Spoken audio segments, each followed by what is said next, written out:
Welcome to the Mobile Home Park Mastery Podcast, where you will learn how to identify, evaluate, negotiate, perform due diligence on, finance, turn around, and operate mobile home parks.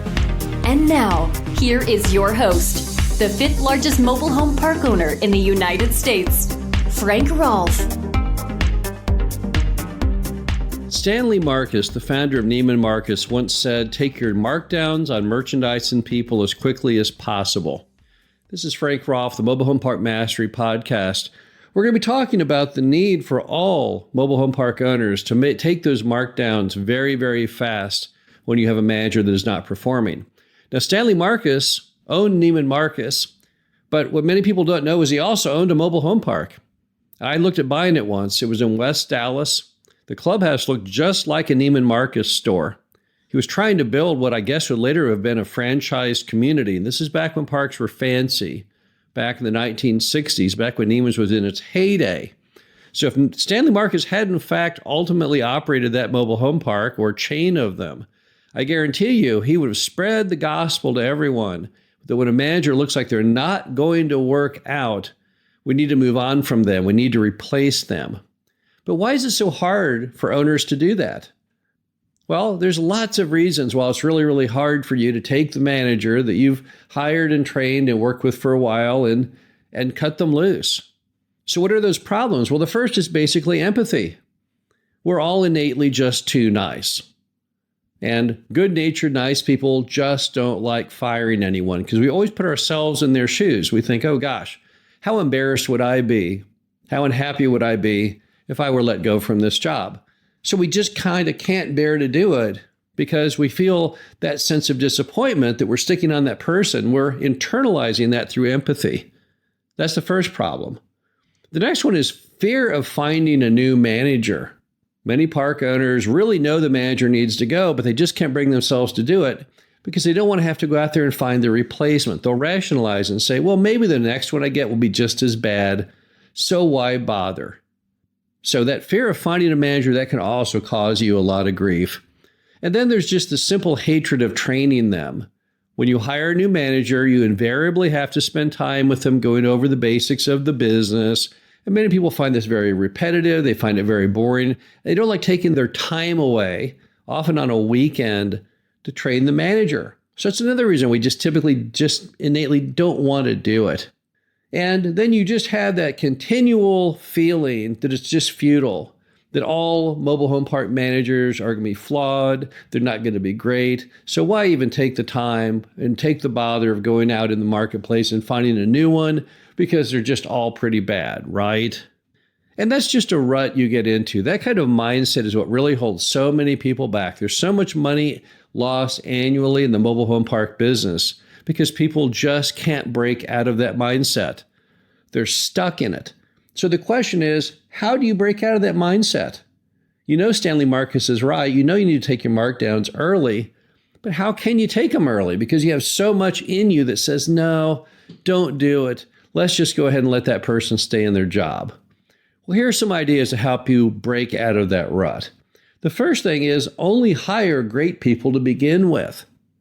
How about that? Then you don't have to fire people because you're getting people who are going to stick and do well.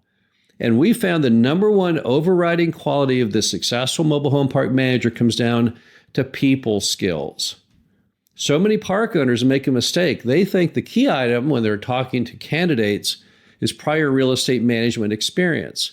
Someone looks really good on paper, they talk well, but then they get shot down in the interview and asked the question, have you ever managed any other kind of real estate? And they say, nope. I've never done that before. I don't think that's that important a characteristic. Let's be honest. The real estate marketplace is changing rapidly.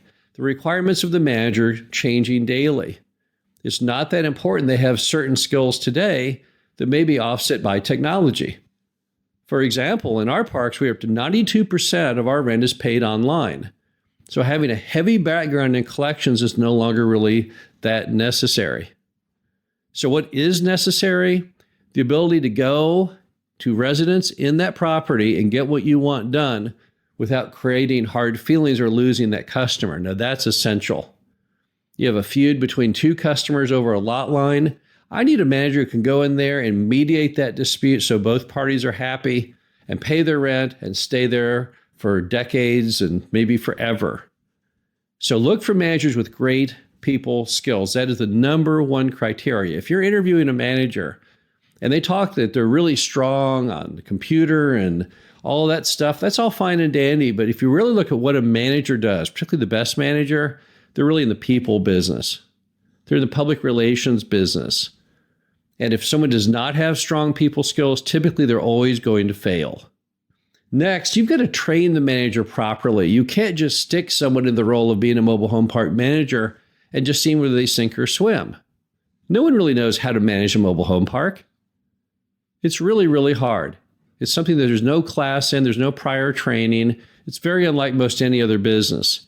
So you have to show them how it works. If you give them superior training, you'll get a superior performance. That's why we have a very, very strong training team at our mobile home park operation, because we have found that the more we put into the training, the better the result of the customer that we get as far as our manager to be. So train them well and then manage them well. Let them know how they will be accountable. People all like to succeed. They don't like to let anyone down. Tell them what those typical things that you care about would be. And of course, we know what they are. Repeat after me. Collections. You want to make sure you get in the money. Occupancy. You want to make sure you stay where you're supposed to be. Utilities. You got to watch that water bill, because if it goes wild, it can cost you thousands of dollars every month. Property condition.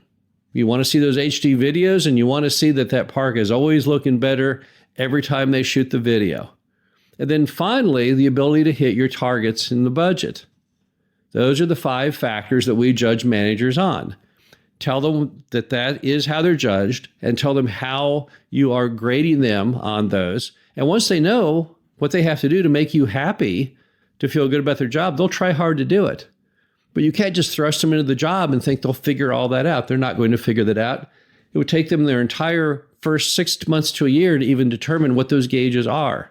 You don't need to make them put out there like Naked and Afraid TV show where they have to fend for themselves and figure it out. Help them out. Show them what to do. Tell them how they'll be judged. You'll get a better quality manager. Also, you've got to set metrics in which they have to hit, or you simply have to get rid of them. A lot of times looking at your mobile home park managers, you need to look at more like being the manager of a baseball team or a football franchise, because those who perform need to stay and those who can't just have to go. Even though you may like them and you had high hopes for them, it's simply going to be a fact that everything's based on performance. So set some standards for yourself under which when a manager does not hit it, you automatically have to get rid of them. That will help offset all those things we talked about earlier for why we hold on to managers. Make it so you can't hold on to them anymore. Come up with a grading system. Say, okay, for me to feel good about this manager, they can't do X, Y, Z, or if they fail in this regard for 3 straight months, out they go. Write that down somewhere. Write down what the minimum performance is. And if they don't hit it, agree to yourself before you even begin the exercise, then they just have to go. That'll be the trigger for that. You've got to go ahead and replace the manager. If you don't do it that rigidly, what will happen is you'll keep carrying them even though they fail, because they'll tell you, oh, I'll do better next month. And you'll say, well, they'll probably do better next month, maybe. And the next thing you know, you burn another month, 6 months, and a year, and you've been failing the entire time. Also, make sure you keep all your new hires on a probationary period. So what does that mean? Well, it's really, really hard to fire people. We've all admitted that. So instead of having to fire them, put them on initially a probationary period in which they're not officially your manager until they complete that probationary period. Now, make sure you understand what the limitations are by law. So don't violate any employment law in your state or federally. But when you bring people on initially, make sure that everyone's in agreement. This is a trial basis. We're going to see if this really works out. It's also good for them because it may not work out for them too. Remember that being about mobile home park manager isn't really something that fits for everyone. I've had candidates before that I thought would do really, really well and have failed miserably, and others that I thought didn't have a chance who are some of the top performers. But it's always best if you make it easier on yourself to let them go by not even fully hiring them on the front end to begin with. It just makes sense. Let's give it a test, give it our best shot. If it works, it works. If it doesn't, it doesn't. There's an old mobile home park saying that I was told when I first got in the industry, which is it's easier to change people than to change people.